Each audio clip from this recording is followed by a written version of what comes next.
una de ellas es la arritmia cardíaca. Pero la arritmia cardíaca solo se puede detectar si nosotros tomamos, ¿no es cierto?, un examen que se llama electrocardiograma. Como ustedes pueden o recuerdan, de que la célula del ser humano solo se puede activar de dos maneras. Una es a través de la actividad eléctrica, estamos hablando del potencial de acción, ¿estamos? Es la actividad eléctrica.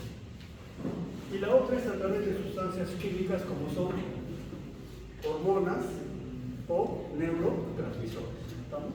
Entonces, en este caso, lo que vamos a activar son las células cardíacas a través, ¿es cierto?, del potencial de acción. Entonces, eso es lo que vamos a hacer. Entonces,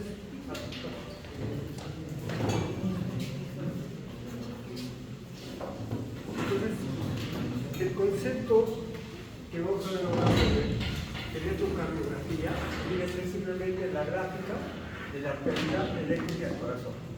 Entonces, acuérdense, el corazón es un motor, como siempre tiene dos fenómenos, un fenómeno eléctrico y un fenómeno mecánico. Si no funciona adecuadamente este fenómeno eléctrico, automáticamente la sístole y la diástole del fenómeno mecánico no se va a llevar a cabo y entra en un cuadro, ¿cierto?, de insuficiencia cardíaca o cualquier otra cosa.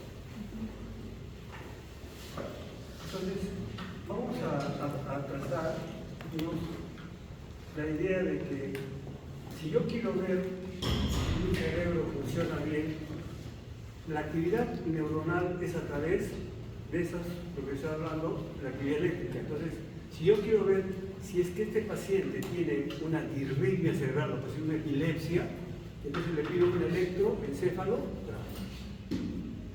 Si yo estoy sospechando que hay un paciente que tiene una miastenia gravis, donde hay un componente muscular, ¿qué examen le pido? Una electromiografía. O sea que en otras palabras, el ser humano tiene actividad eléctrica. Si hay una tormenta, escóndelo. Lo más probable es que sea utilizado como para rayos. Por eso es que mucha gente, cuando hay tormentas en la sierra, fallece. No solamente ellos, sino también sus animales.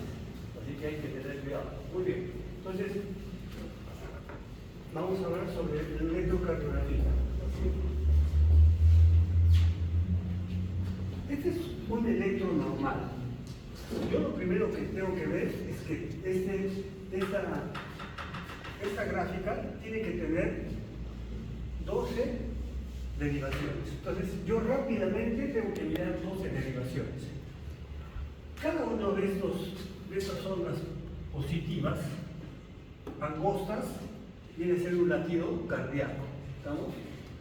Pero antes de este latido, vamos a encontrar una onda positiva pequeña que la antecede. Y eso se llama onda P. Entonces, cuando tú mires el electro, ves las derivaciones de extremidades y luego vienen las derivaciones precordiales. ¿Estamos? Entonces, rápidamente yo voy a mirar. Y voy a decir así. O sea, cada complejo está acompañado de su onda P. Por consiguiente, el marcapaso primario, o sea, donde empieza la actividad eléctrica del corazón, es en el nódulo sinusal. Pasa a la siguiente cosa. Entonces, ese es un electro normal. Ahí tienen ustedes, ¿cierto?, los parámetros que los vamos a ver ahora. ¿Dónde es lo mínimo y lo máximo que se puede ver? ¿Estamos? Muy bien. Entonces, esta es una gráfica. Y este es el corazón. ¿Estamos?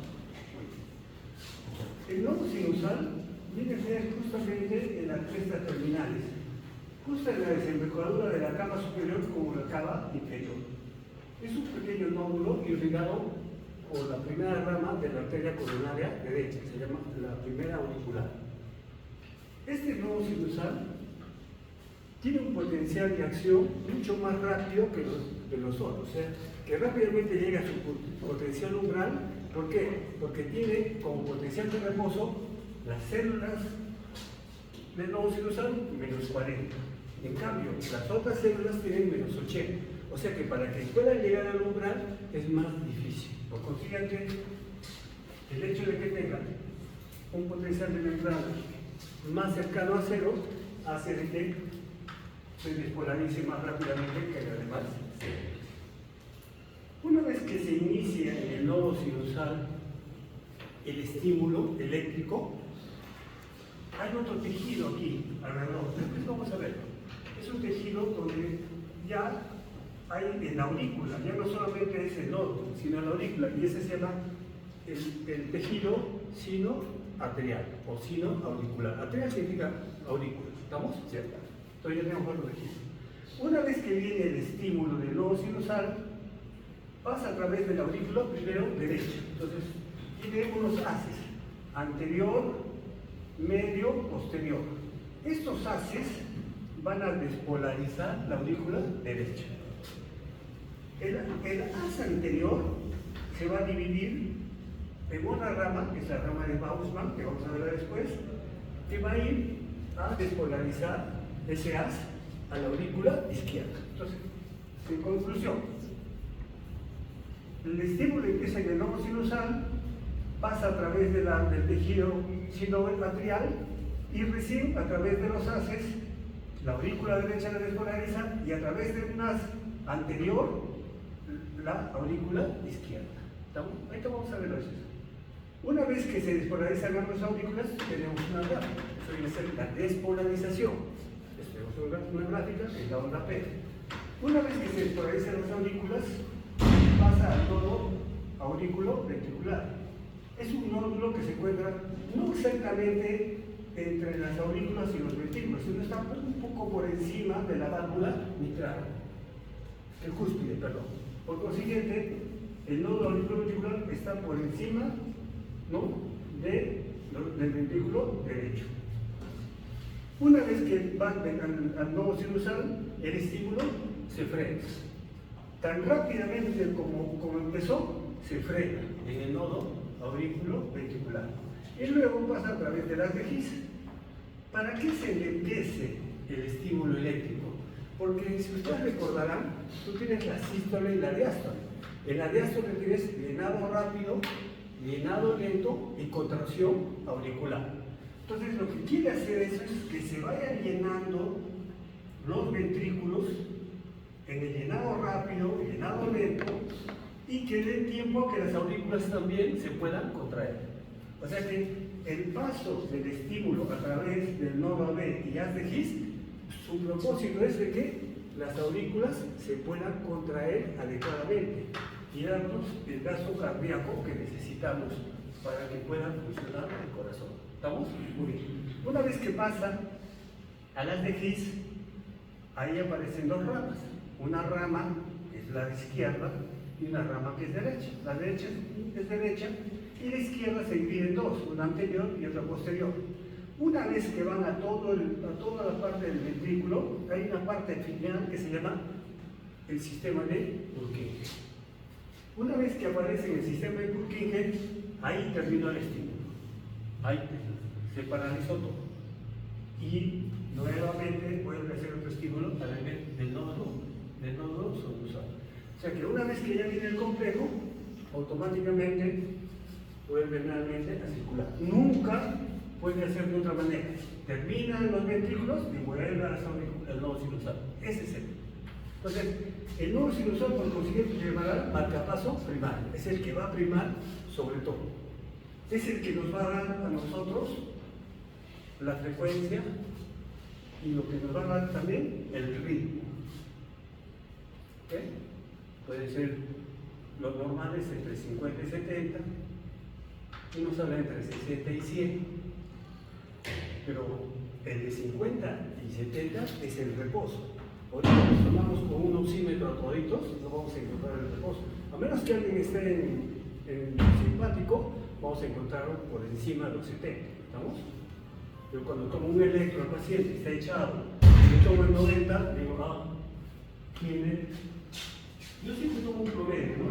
Entre 50 y 70 puede ser el promedio. 60. Si yo le encuentro al paciente echado con un 90, ya digo, este está en simpático.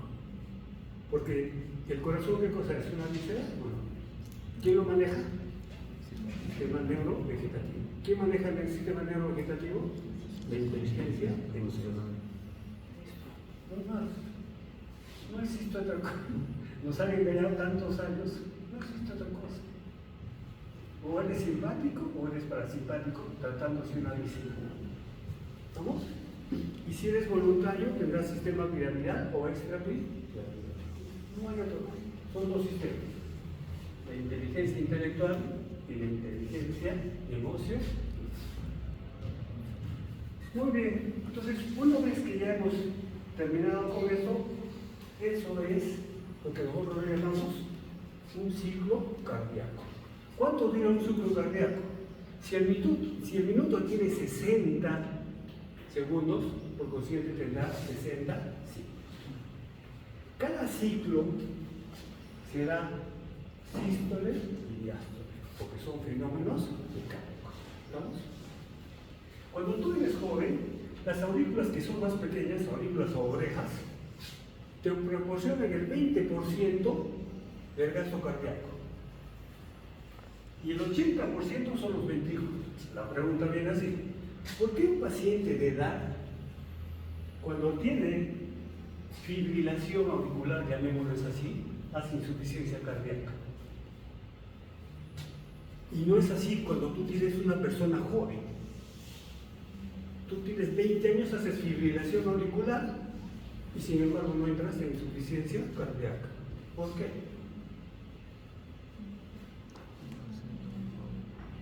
Porque el corazón ya tiene un desgaste, ¿no es cierto? Por consciente. 20% más 80 son 100. Cuando eres joven, por consciente el 80% te dan los ventrículos. O sea, no me interesa cuando soy joven, porque el ventrículo me funciona muy bien. Pero cuando ya pasas de los 60 años, este ventrículo que hay tejido conectivo, más tejido muscular cardíaco, se va degenerando. Entonces, es como un patio. Tú tienes un patio, empiezas con pasto verde. Como va pasando la edad, el 50% a los 50 años tienes hierba mala y el resto es pasto. Sigue pasando el tiempo y va a pasar 70% de hierba mala y 30% de pasto. Entonces, esa es la forma como uno va perdiendo. Ahora, no me pregunten si la célula cardíaca se puede, así como la neuronal, se puede regenerar. No. Por consiguiente, las células madre fracasaron. No existe, no se puede. Fracasó en el cerebro, fracasó, porque lo que tienes son neuronas y lo que haces son conexiones. Eso es todo. Pero tú naces con las neuronas y tienes que morir con las mismas neuronas, o con un 30 o 40 o 50% menos de esas neuronas. No se pueden reproducir. El pulmón, a ver a los reproducir los alvéolos, fracasó. A ver el páncreas, fracasó. Tiroides, fracasó. A hígado sí, ya sé. No, ¿qué más? ¿Piel? Bueno, puede ser, porque la piel se reproduce cada 14 días. El joven, y a los 30, cada 30 días en la persona de la tercera edad.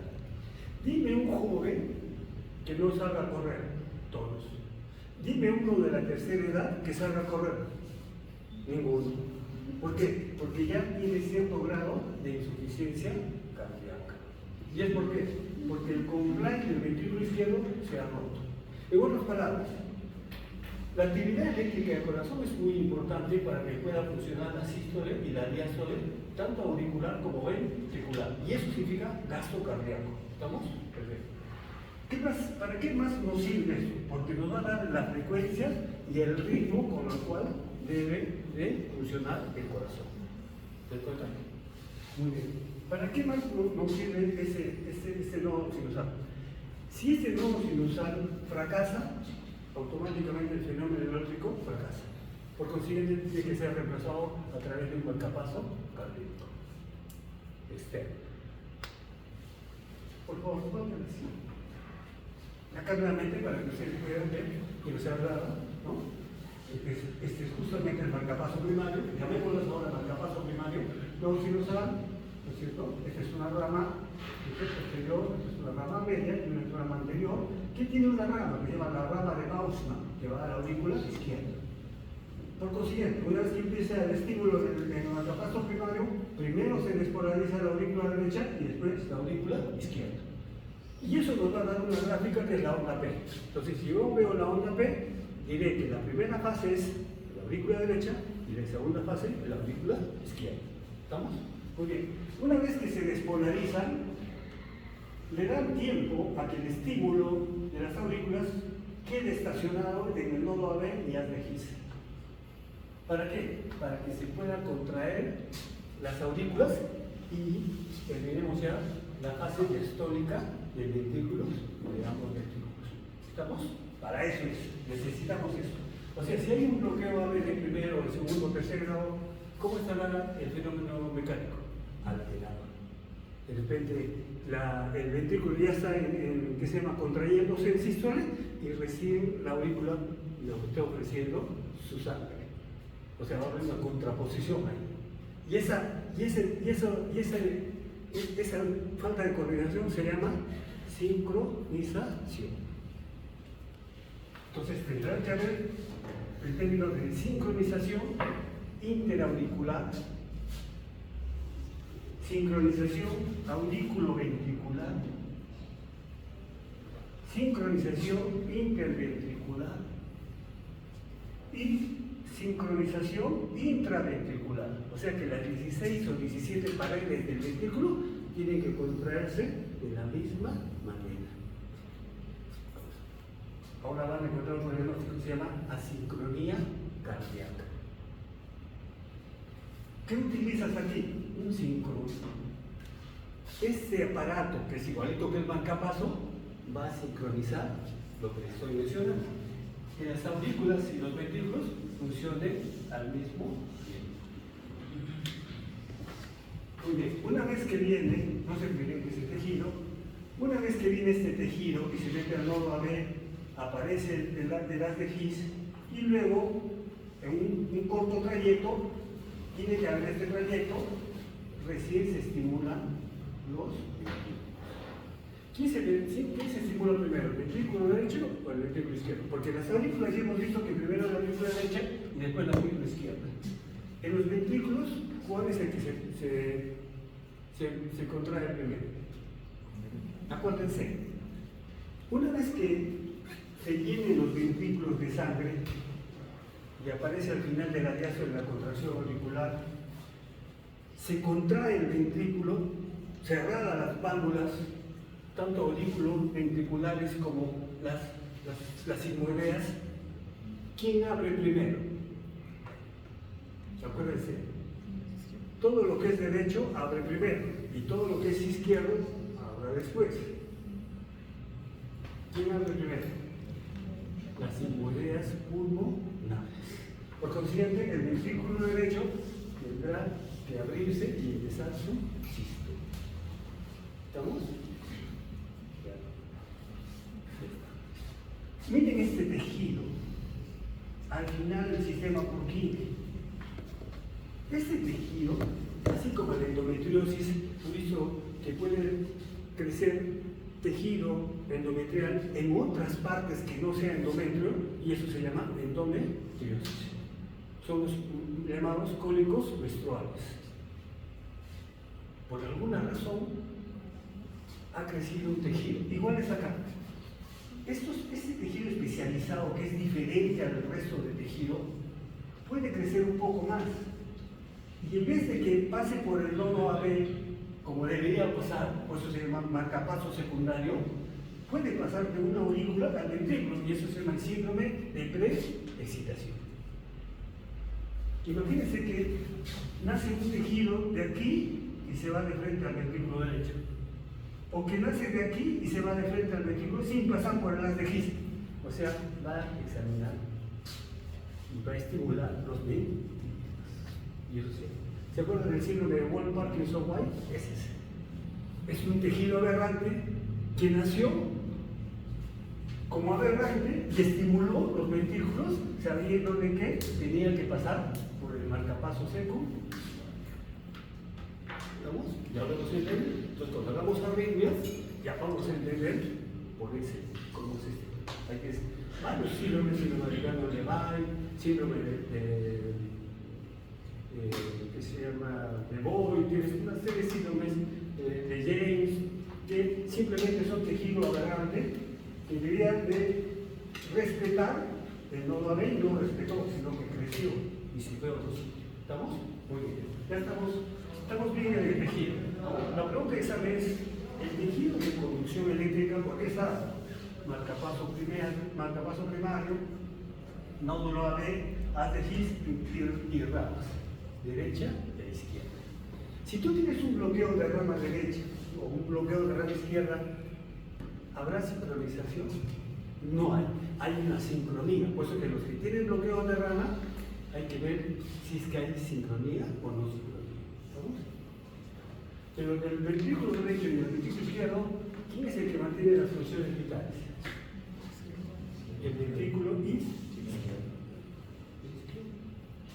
Cuando tú tomas la presión arterial en la braquial, estás tomando la presión de la braquial, no en la aorta ni tampoco en el ventrículo izquierdo. No estás tomando en la braquial. Tomas ahí la presión, no tomas en otro lugar. ¿Estamos? Muy bien, la siguiente, por favor. Voy a acá nuevamente para que ustedes puedan verlo.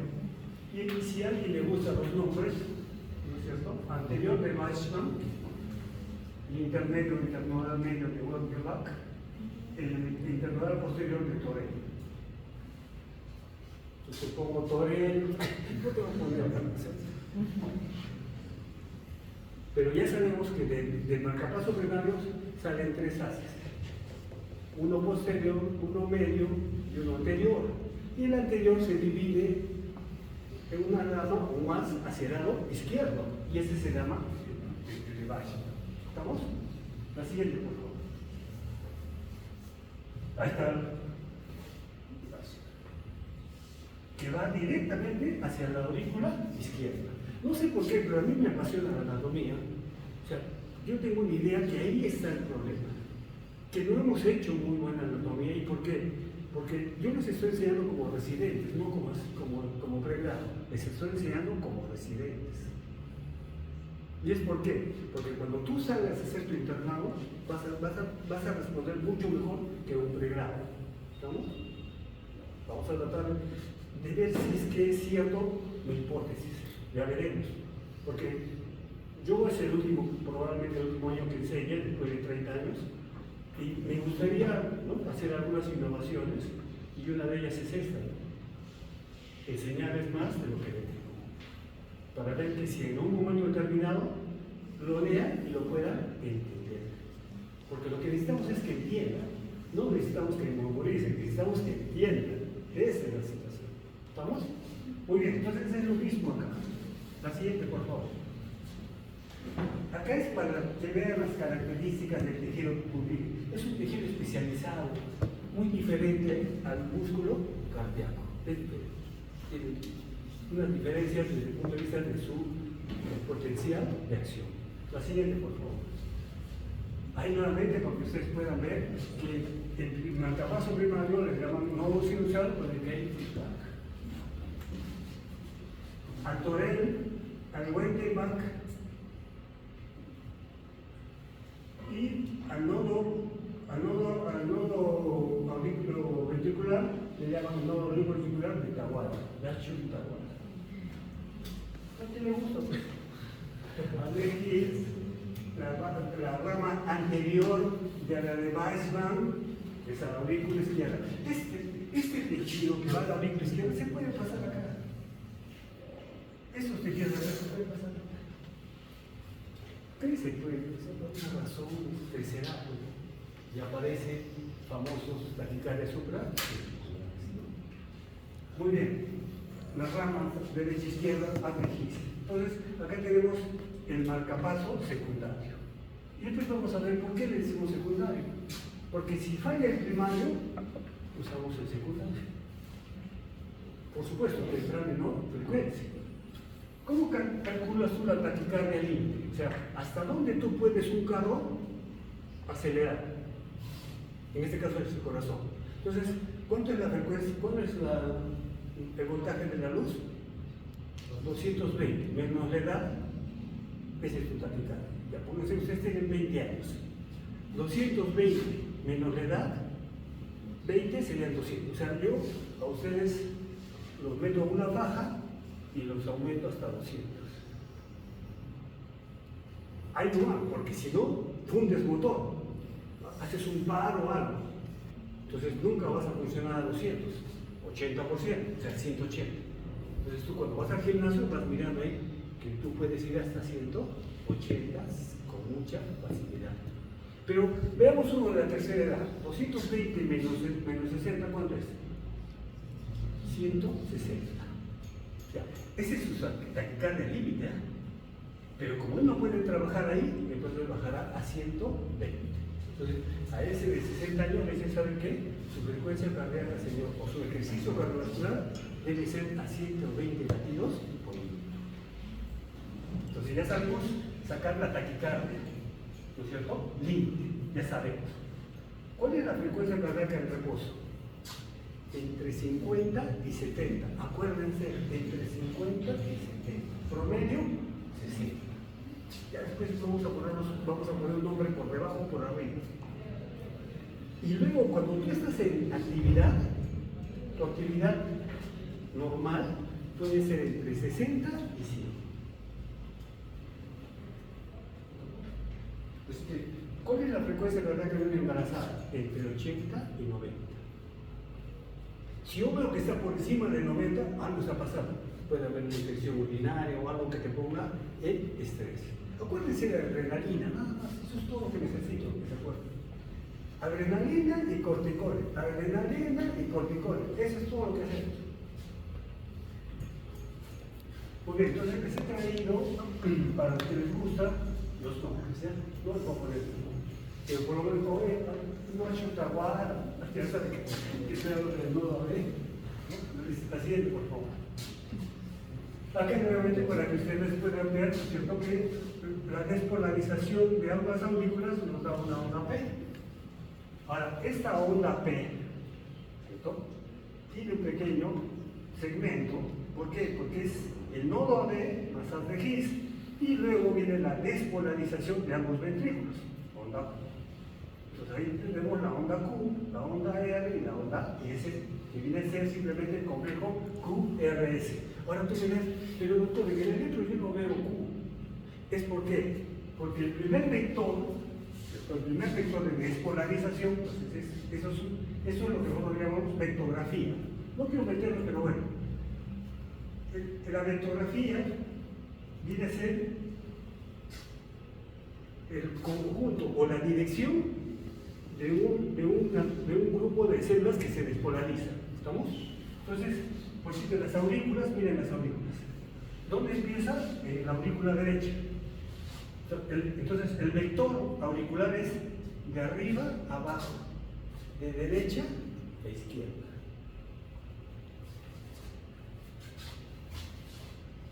¿Hacia dónde va? Ahora vamos a ver.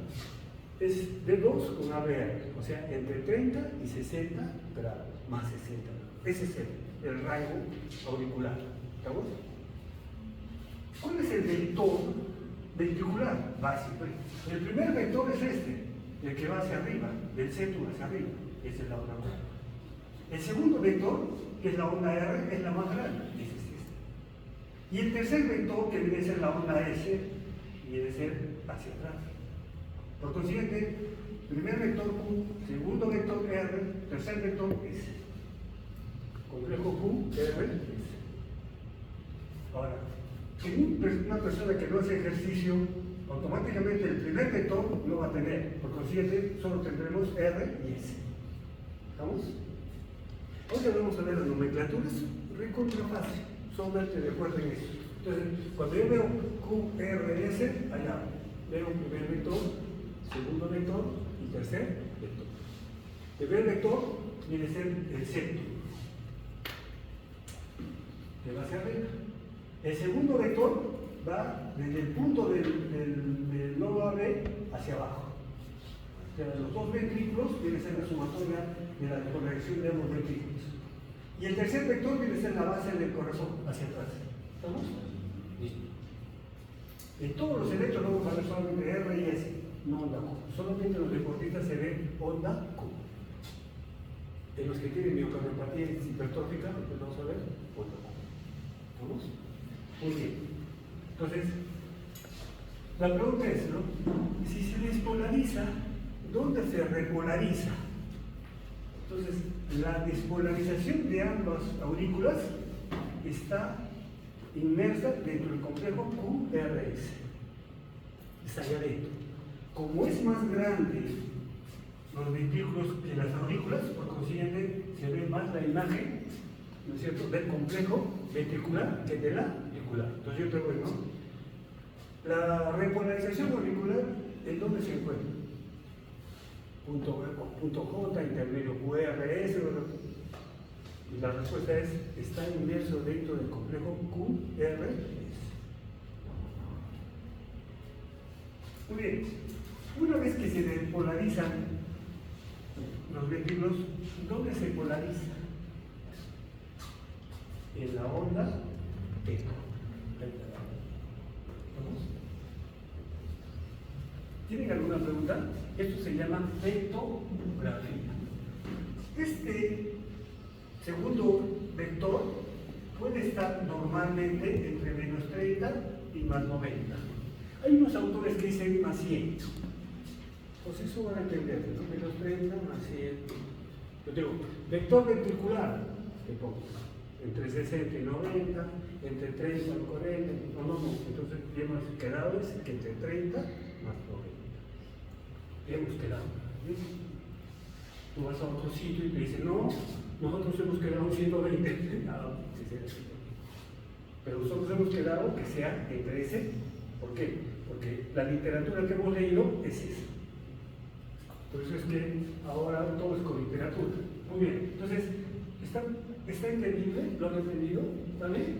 Ya, listo. La siguiente, por favor. Es lo que quiero. Acabamos. Es decir, todo lo que ustedes ven desde el inicio de la onda P hasta el final de la onda P es un latido cardíaco. O sea que, ¿puedo saber dónde es sístole y dónde es diástole? La onda P, ¿qué cosa debe ser? Al final de la diástole. O sea, esto corresponde con la diástole. ¿Estamos? Entonces, ¿dónde empieza la diástole? ¿Dónde empieza la sístole? Complejo hasta la onda T. Y de la onda T hasta el final de la onda T. Sístole y diástole. Todo eso. La pregunta es, cuando tú haces taquicardia, ¿cuál se acorta y cuál se prolonga? Si tú fueras un corazón, ¿qué harías? ¿Mejorarías la bomba o mejorarías la llenada? La naturaleza es al final, lo contrario. Aumenta la sístole y deja detrás la diástole. Qué loco, ¿no? Debería ser todo lo contrario, pero es así. Es así, por eso que entras en falla de bomba, porque el fenómeno mecánico se ve alterado. No se llena, o sea, se ve vacío nomás, y entonces comienzas a hacer falla de bomba. Si es que es derecha, ¿qué tendrás? Edema de miembros inferiores, hepatomegalia y agitación de mano. Listo. Lo primero que yo voy es tapo al paciente para ver cómo está el edema, ¿cierto? Y le miro el cuello. Entonces, con esos dos signos es suficiente. Para mí, para yo decir, está en falla de bomba derecha. Ahora, ¿cuál será la razón? Ya la veré, una niña, valvular, pero es derecha. Y el cambio derecho es mucho más delgado que el izquierdo, por consiguiente puede claudicar con más facilidad ese lado derecho. Muy bien, y cuando tú claudicas el hemicardio izquierdo, ¿dónde se va a llenar esa sangre que no quiere recibir el lado izquierdo? En los pulmones. Por consiguiente tendrás créditos. Eso es todo, no hay otra cosa. Paciente que no tolera el decúbito, tírate de cabeza que estás en falla de bomba. Izquierda. 80%. Muy bien, entonces, nuevamente vamos a hacer lo siguiente. vamos a hablar ahora de intervalos y de segmentos, ¿está bien? El intervalo es más grande y el segmento es más pequeño. ¿Estamos? Ya está, pues vamos a empezar. Viene la onda P, despolarización de ambas aurículas. Primera porción auricular derecha, segunda porción auricular izquierda. Una vez que se despolarizan ambas aurículas, pasan al nodo aurículo ventricular. Ese es el nodo aurículo ventricular. Y luego pasa a través de las mejillas. ¿Estamos? Una vez que está en el haz mejis, va por las ramas. La rama derecha, la rama izquierda. Se despolarizan y me da el primer vector. El primer vector va desde el nodo AB hacia arriba. ¿Ya? Ese es el primer vector. Es un vector muy pequeño, por eso que la onda Q es muy pequeña. Una vez que estamos ya en el primer vector, se van a despolarizar ambos ventrículos. Por consiguiente, el resultado de la despolarización de ambos ventrículos vendrá a ser el segundo vector, que corresponde con la onda R. Una vez que se despolarizan ambos ventrículos, la base del corazón, la parte posterior, se despolariza. ¿Y qué nos va a dar? Tercer vector, que es la onda S. ¿Estamos? Y luego viene, ¿no es cierto?, la parte de la repolarización. Entonces, despolarización auricular, despolarización ventricular, repolarización ventricular. ¿Dónde está la repolarización de las aurículas? Dentro del complejo QRS. No se olviden, ¿eh? Q, primer vector. R, segundo vector. S, tercer.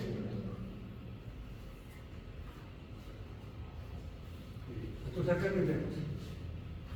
Desde el inicio de la onda P hasta el final al inicio de la onda Q, pues, ¿cómo se llamará esto? Intervalo. ¿Cómo se llamará el segmento PR? Desde el final de la onda P hasta el inicio del primer vector.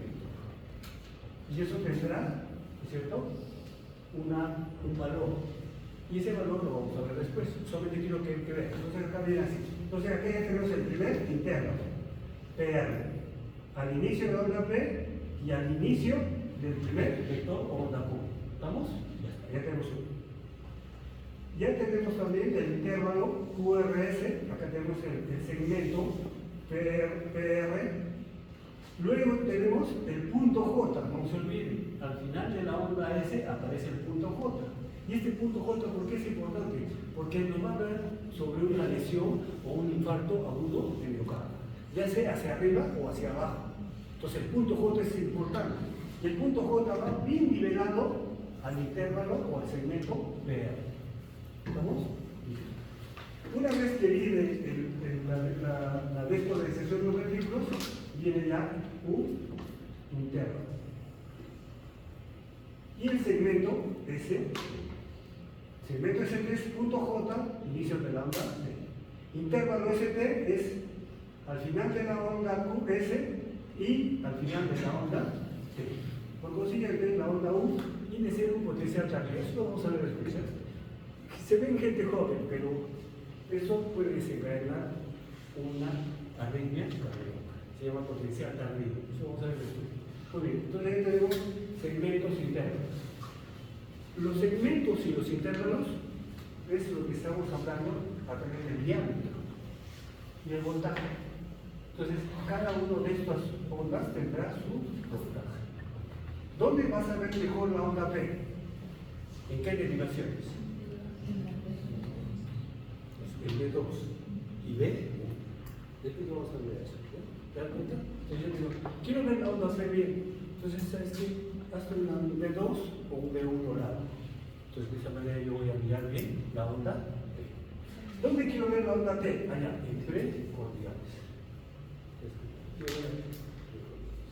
No puedo ver en extremidad, no se ve muy bien. Mejor es en precordiales, porque las precordiales están frente al corazón. ¿Está bien? ¿Listo? Entonces tenemos todas las ondas. Ahora, la nomenclatura es fácil.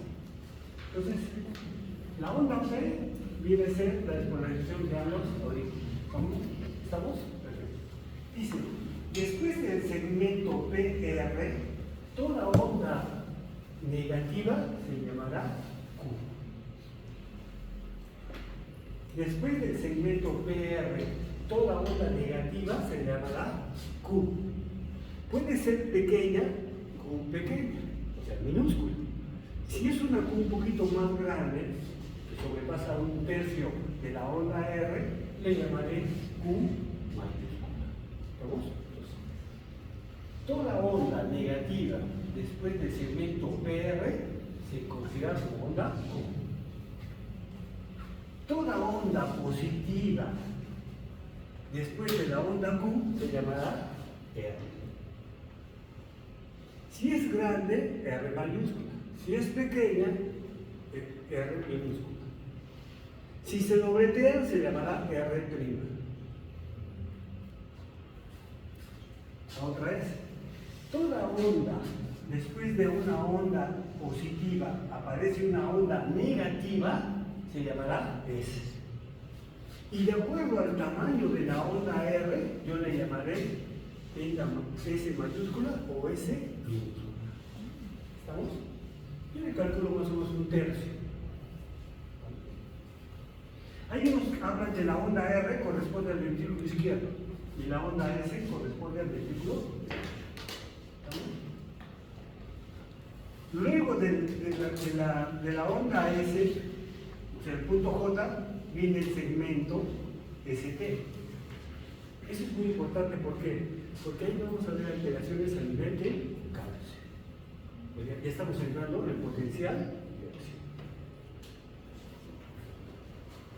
Entonces, esta sería la fase 0 del potencial de acción y esta es la fase 1 del potencial de acción. Y luego viene las otras fases, fase 2, fase 3, donde el potasio comienza a discurrir, ¿no es cierto?, para tratar de equilibrar fuerzas. Porque como entran positivos, entonces tiene que salir positivos para que se negativice la célula. Se llamará onda T. ¿Estamos? ¿Listo? ¿Correcto? Y es importante la onda T, sí. ¿Por qué? Porque si es que hay una hiperpotasemia o una hipopotasemia, lo vamos a detectar con eso. O sea, miren, ya tenemos una utilidad primera. Sabemos decir cuál es sístole y cuál es diástole. La primera utilidad. ¿Cuál es la segunda? Trastornos electro, tanto el calcio como el potasio. La siguiente, por favor. Acá, porque les gusta más esto, el voltaje. Entonces, cuando ustedes vayan a tomar el electro, fíjense bien que la velocidad sea 25 milímetros y que tenga un voltaje de 10. Ya está estandarizado, o sea, no muevan, por favor. Porque si tú mueves este a 5, entonces todas las ondas son la mitad. Porque siempre puedo pensar que hay derrame pericárdico. Pero si tú eres un vivo y me lo pasas a 20, entonces yo digo, ondas tan grandes, puedo hacer una miocardiopatía hipertrófica. Y es mentira. ¿Ya? Entonces, cuando lean el electro, por favor, que tenga velocidad de 25 y un voltaje de 10. Para que yo pueda, ¿no es cierto?, medir adecuadamente. Yo creo que esta diapositiva solamente lo único que me hace traerla aquí es esto, punto J. Señores, el punto J es fundamental. Tú encuentras un supradesnivel o un infradesnivel, piensa que estás haciendo un infarto agudo, estás en evolución. Como es ser tratado el fenómeno mecánico, automáticamente la sístole y la diástole se va a ver comprometida. Y ese ventrículo necrosado, lo único que va a traer como consecuencia es un colapso y una insuficiencia cardíaca. Y eso le llamamos shock cardiogénico. Ese ventrículo pues no lo levanta con nada. Está muerto el ventrículo. La siguiente, por favor. nuevamente porque ustedes puedan ver cada una de estas zonas tiene una representación, ¿cierto?, del alfabeto. Cada una. La siguiente, por favor. Ahí vamos a ver, ¿cierto?, el diámetro, el voltaje de cada uno de ellos. La siguiente. Ahí nomás para que vean, ¿no?, cómo son los segmentos acá arriba, para que ustedes puedan tener una idea de lo que es un latido cardíaco. Todo esto viene a ser sístole, diástole y cómo es el paso del estímulo eléctrico del marcapaso primario, pasa por el marcapaso secundario, despolariza ambos ventrículos, los repolariza y nuevamente aparece un nuevo latido cardíaco. La siguiente, por favor. Ahí tenemos los intervalos, cómo se saca. Entonces, vamos a sacar primero el electrocardiograma. O sea, ya sabemos qué representa cada una de estas zonas. Ya sabemos qué representa. Ahora vamos a sacarle el provecho a eso.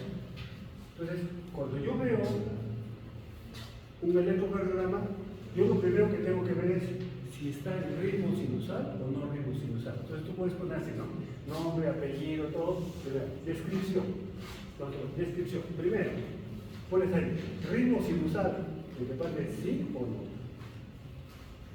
Si veo que todas las derivaciones están precedidas de una onda P, pongo ritmo sinusal del paciente. ¿Qué más?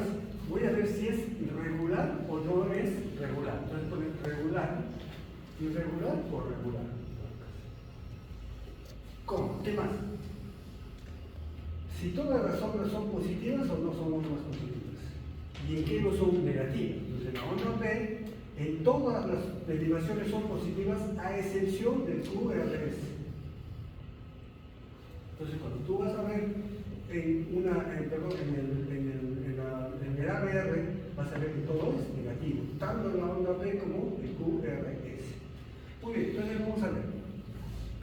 Entonces estamos en ritmo sinusal, estamos regulares, con un segmento PR constante y la frecuencia cardíaca debe estar entre 60 y 100 latidos por minuto.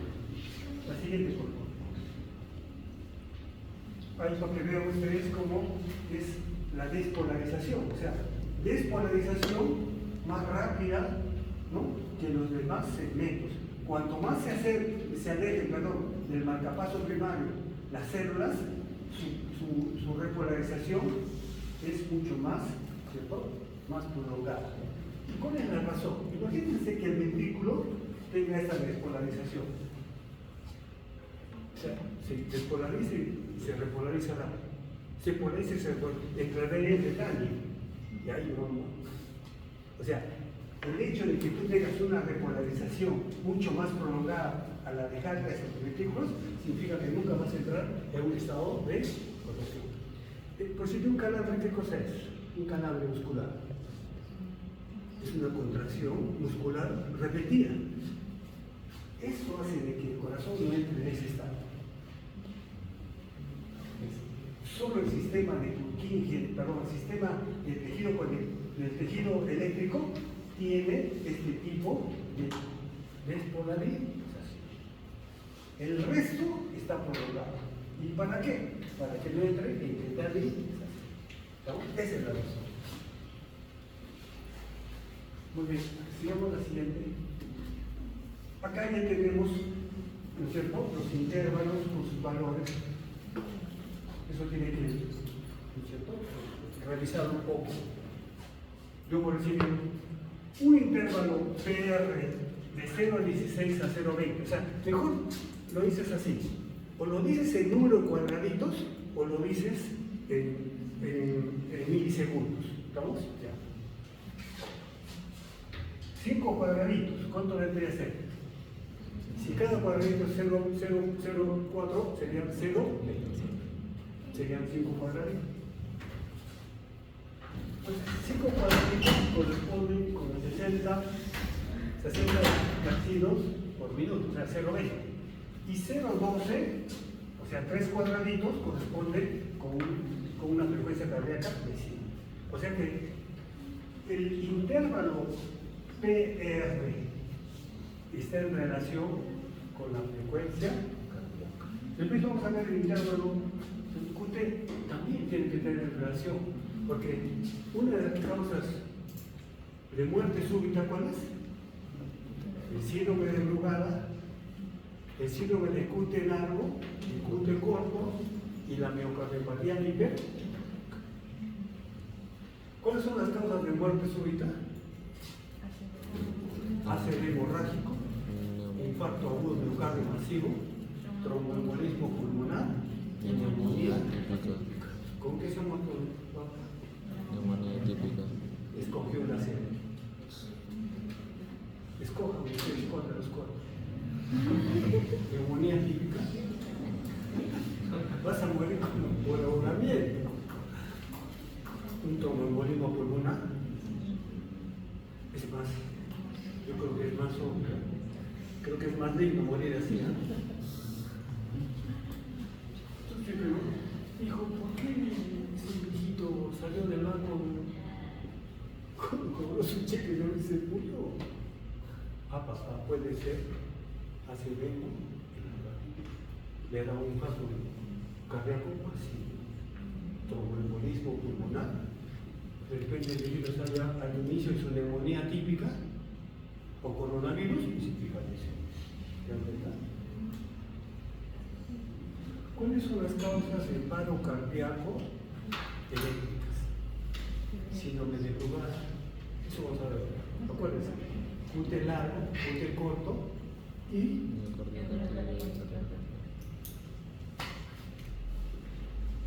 jugador de fútbol del Cristal, 18 años, tuvo una promesa, se fue a jugar a Bocal. De repente, Bocal, chico. Van a mirar, tenía un corazonzazo con un ventrículo libre. ¿Qué había pasado? No había pasado nada bien.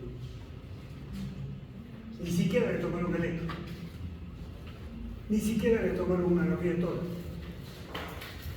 Tagneña, 16 años, lo invita a Reina a tomar unos tragos en su departamento. La chiquita no toma trago, está ahí y de repente le encuentran muerto. Tagneña, 1,80 m, una promesa para el básquet. ¿Qué tenía? Miocardiopatía hiper. Paciente de 25 años. Gestante de 9 semanas, feto orálico, cesárea de urgencia. No hay cardiólogo de guardia. Y a esta rara chica, ni siquiera le toman el electro, entran a la sala, sacan el bebé, sale la chica, funciones vitales estables, pasa al piso y el piso hace paro cardíaco. Hacen el RCP básico y avanzado, sale del paro, muerte cerebral. Familiar dice, yo le traigo vida y quiero que llévame la no muerte cerebral. Tercero día me toca a mí. Interconsulta, cardiología, paciente con paro cardíaco, que quiere verlo, digo, voy ahí, digo, tomen un electro y me encuentro con un síndrome de Brugada. Así que no es infrecuente. No es infrecuente. Muy bien, la siguiente, por favor. Entonces, perdón, no nos olvidemos del PR y del intervalo QT, ¿ya? QT corregido, QT. Los de la frecuencia cardíaca también van con respecto al QT, ¿ya? La siguiente, por favor. Acá pueden ustedes hacer una síntesis de todo lo que les he hablado. Ahí está la síntesis de todo. Los decía la acción, fase 0, sodio, acá entra el calcio, luego viene a entrar el potasio, fase 2, 3, fase 1, luego va a ser la fase del reposo diastólico, donde hay la bomba de sodio y potasio, etcétera, etcétera, etcétera. ¿Estamos? No es una clase de esas, pero tiene la misma imagen, ¿cierto? El electrocardiograma. Para eso sirve también eso.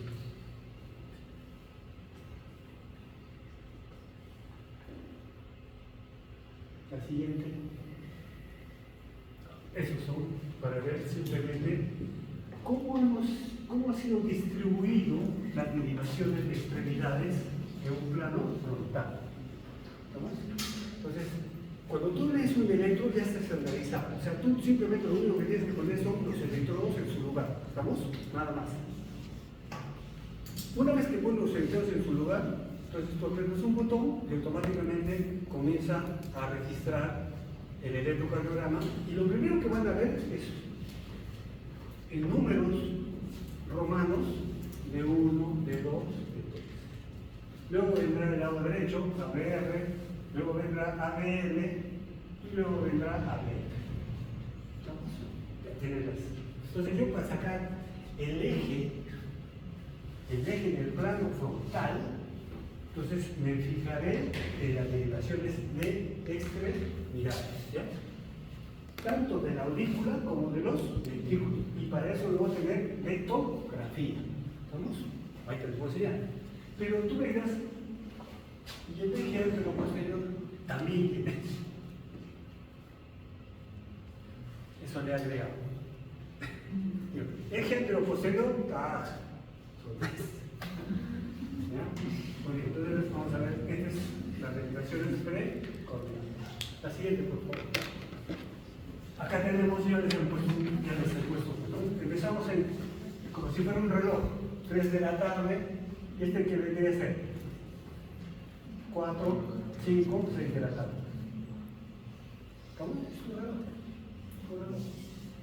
A las 3 de la tarde está en 0 y a las 6 de la tarde está en más 90. A las 12 del día está en menos 90 y a las 6 de la tarde estará en menos 180. ¿Estamos? Y dentro de ellos estarán las otras derivaciones. ¿Estamos? ¿Lo cual es de 1 ABF, de 1 negativo ABF negativo, para sacar el eje ventricular. Entonces, 0, todo, las derivaciones siempre es más 30, más 60, más 90, más 120. Eje de los ventrículos, entre menos 30 y más 90. Si nos hablan más 120, y otro dice, no, vamos a ponerlo en más 100. Eso tenemos que ponernos de acuerdo, entre menos 30 y más 100. Tenemos que ponernos de acuerdo. Yo aprendí así. Ahora ustedes tienen otro, perfecto. Vamos a utilizarlo. Porque no es lo mismo en 7 continentes un asiático, un europeo, un que se llama, no sé, del mundo índico, o tener a otro tipo de personas. Entonces sus ejes se deben de variar un poco. Entonces vamos a tratar de que en cada uno de ellos, pero para nosotros es eso. La siguiente, para que ustedes puedan ver, ¿no es cierto? Cómo se puede sacar el eje, ¿no? Este puede ser el eje normal. Está entre D1 y AB, o sea, el negativo. Si este es el eje está entre 0 y menos 90. Un extremo debería ser entre más 90 y menos 180. Entonces eso será normal, será a la izquierda, extremo derecho, extremo derecho. ¿De acuerdo? Lo siguiente. Ahí nuevamente porque ¿no? Entonces, pongámonos de acuerdo. Eso de aquí a aquí, eje ventricular, ya está. Ahí ustedes pueden ver en tu BIM, en tu ¿ya? En Brandwell va a variar, pero quedémonos que el eje ventricular está entre menos 30 y más 90. Bien a la derecha, más 90, menos 180. Bien hacia arriba, es entre menos 30 y menos 90. Bien hacia la izquierda, entre menos 90 y 180, menos 180. Entonces, eje a la derecha, eje a la izquierda. Si me dice eje a la derecha del ventrículo, ¿qué digo yo? Hipertrofia del ventrículo derecho. Y si me dice que está hacia arriba, hipertrofia ventricular izquierda. Y si me dice que la aurícula está aquí, ahí digo ya, entonces hipertrofia, crecimiento auricular izquierdo. Escúchenme, hay dos términos que debemos de entender para hacer una ecografía o cardiología. Cuando hablas de ventrículos, utilizas dos términos, por favor: hipertrofia y dilatación, o sea, el adelgazamiento. Utilice esos términos: hipertrofia o dilatación. ¿Estamos? Si yo hablo a nivel auricular, uso dos términos: atrofia o crecimiento. La pregunta es: ¿en qué diferencia una hipertrofia de una hiperplasia? Hipertrofia es engrosamiento de la célula. E hiperplasia es aumento de la célula. La siguiente, por favor. Tenemos que irnos temprano. Ya, bueno, es lo mismo, ¿verdad? El eje a la derecha, el eje a la izquierda, ¿cuáles es lo normal que hemos visto? Entonces, es el eje hacia la izquierda y este es el eje hacia la derecha. ¿Estamos? Bien, la siguiente, por favor. Ahí es para que ustedes puedan, ¿no? Para calcular el eje cardíaco ventricular. ¿Okay? Primero elijo, mira, tengo que elegir primero entre D1 y AB. Si yo tengo D1 es 0 y AB es positivo, entonces estará dentro. Entonces buscaré, ¿no? Buscaré qué hacer. O busco lo siguiente: la R más grande de estas derivaciones, la R más grande, o la perpendicular. Entonces, ¿qué hago yo? D1, D2, D3, ABR, ABD, ABF. Estos son los extremos. ¿Se dan cuenta? ABF corresponderá con D1. Es su perpendicular.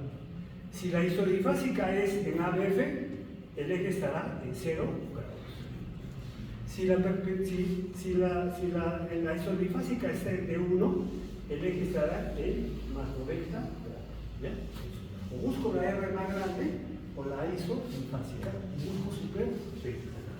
Entonces, D1, ABF, D2, ABL, D3, ABR. ¿Listo? No necesito más. Simplemente lo doblo el electro. No memorizo, lo doblo. ¿Estamos? Ya. Sigamos, por favor. Eso es realmente para que ustedes puedan ver la siguiente. Eso es para calcular el intervalo sobre el intervalo QT, como se debe calcular. Lo normal, como mínimo, es 0,32, o sea, son 8 cuadraditos. Entonces, en el intervalo y el segmento acá, en el caso de la onda P antes de empezar la Q, se llamará, con QRS, se llamará intervalo PR. Ahí tengo 3 cuadraditos, serían 0,12.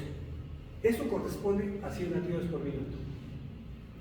Y si tengo 5 cuadraditos, serán 0,020. Eso corresponderá a 60 latidos por minuto. En cambio, en el QT no se puede hacer eso. Como mínimo es 8 cuadraditos. 8 por 4, 32. 0,32. Y como máximo serán 10 cuadraditos. 0,40. ¿A qué le llamo que QT corto? Cuando el intervalo QT está por debajo de 8 cuadraditos. ¿A qué le llamo QT largo? Cuando está por encima de 0,44 por 10 cuadraditos. ¿Listo? Eso es todo, hijo. No hay otra cosa. No existe otra cosa. Esos es importante conocerlos, sobre todo el QT, porque me puede desencadenar una taquicardia o una fibrilación ventricular y paro. Porque estamos hablando del potencial de acción. Eso se llama canalopatías. O sea, hay alteraciones en los canales de sodio, potasio, zinc. Hay problemas. Se tapan ahí el canal y automáticamente puedes hacer un paro o desencadenar una arritmia, ¿no? Fatal y muerte. La siguiente, por favor.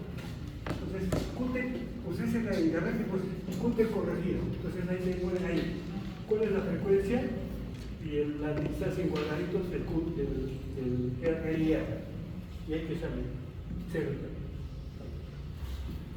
Conoces también una parte del Holter, pones ahí cuánto te sale. Es que por acá. Bueno, esa es más o menos una idea de cómo se puede uno, ¿no es cierto?, informar un electrocardiograma. Entonces, frecuencia, ritmo, cómo pasa con la frecuencia, onda P, interno PR, complejo QRS, segmento ST, onda T, eje eléctrico. Acá en eje eléctrico notarás auricular y ventri. ¿Cómo saca la frecuencia cardíaca?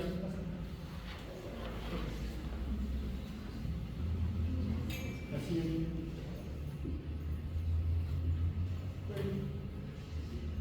La anterior ahí para que veas, el electro, tenemos una idea de si hay una regla como el Holter, ¿no es cierto? Si el Holter vemos que hay un problema de una sobreestimulación de una área del corazón, entonces hacemos un estudio electrofisiológico.